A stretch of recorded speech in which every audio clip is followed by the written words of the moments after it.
orchids natin. Rehabilitate natin siya. Kasi baka mamatay na siya.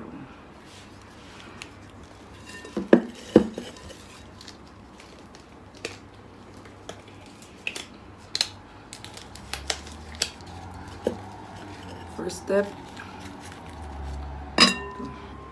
tanggalin natin siya.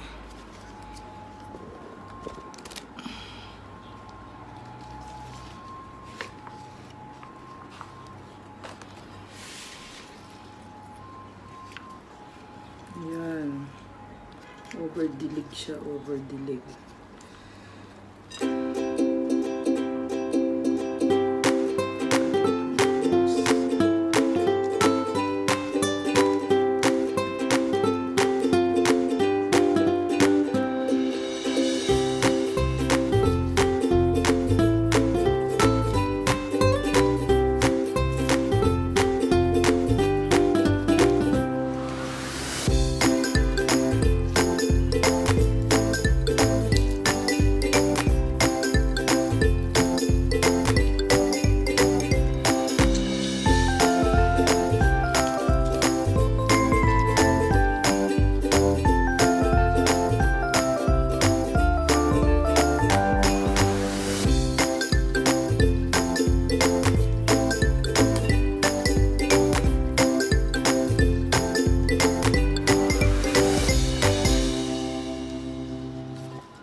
Ito guys, hindi ko siya pinutol.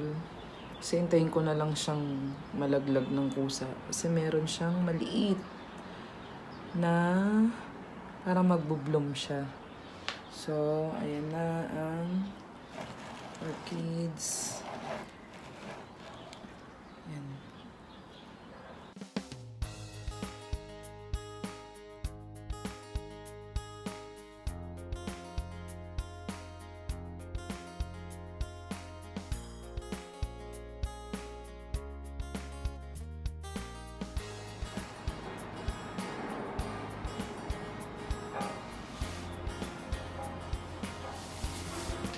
Ito na guys, after 2 months, ito na yung itsura ng orchids natin.